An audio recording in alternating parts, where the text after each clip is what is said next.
behind him. They were too high. They were too low. But, of course, Calvin Johnson's going to catch anything that comes at him.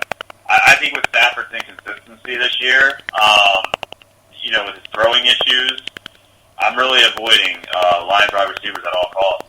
Even Megatron. Megatron hasn't even really been hitting value at all.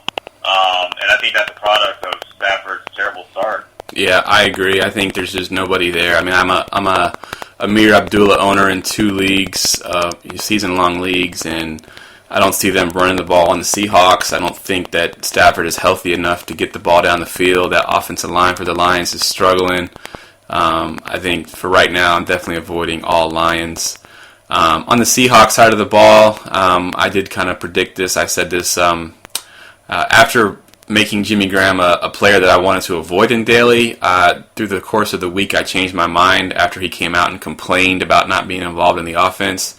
I put him as one of the top plays if you could afford him for daily, because I thought that they would, what's the term, the squeaky wheel gets greased. He was squawking about not getting the ball, and I figured they were going to force the ball to him. So now that he's finally emerged, do you think this continues? Do you think this becomes like a trend, or do you think it's just a one-time game? No, it's going to continue.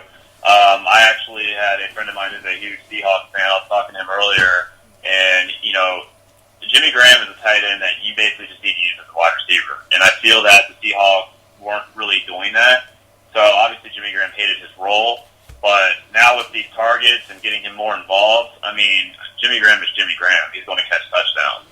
So, I'm fully on the Jimmy Graham bandwagon. And I too, was one who started him this past weekend. And he produced me a lot of points. And his ownership was ever so low. And as a daily fantasy sports player, you love that.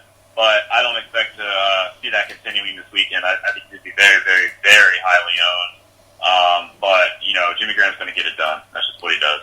Yeah, I agree. And I think if you're an owner in season-long leagues, you're definitely happy. I think Russell Wilson, playing in the league, I think you have tendencies. And I think he's gone through his first couple seasons without having a legit tight end.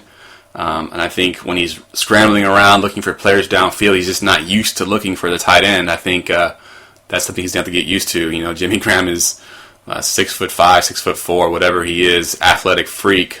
You can basically put the ball anywhere near him. He's going to get that. He's going to catch it. So I think as Russell Wilson gets more and more used to having that tight end in the middle of the field, I think Jimmy Graham is going to have a pretty good season. I don't know if it's going to be like Saints, when he got a gazillion targets each year, because they don't throw the balls enough to get those kind of targets. But definitely going to get the red zone looks and will be definitely viable going forward. All right, well that kind of wraps up our Week 4 preview, looking at all the games coming up. I'd like to thank Shane for coming on the show today. Appreciate that. Appreciate you having me, Jeff. This was a lot of fun. All right, man. Good deal. We'll definitely try to get you back on at some point in the season again. Talk some fantasy, talk some daily fantasy, all that good stuff. Other than that, man, good luck this weekend. Likewise. I think we got a very interesting weekend. Just to conclude it here, I think teams are honestly starting to find themselves. Still, it's very, very, very weird start to the season, but hopefully this will be the week when, like I said, teams start finding their form. Like I said, a few teams I think that will do that. Honestly, I think the Giants are coming back. I think you're going to see a big game from them. Panthers will continue their dominance. I look for that as well. Bears will continue to struggle. There's just a few teams I think that we can kind of predict as far as what's going to happen, but it is any given Sunday, so that's the fun of it. All right, awesome. All right, man, I will talk to you later, man. You have a good day. All right, have a good one. All right, you too.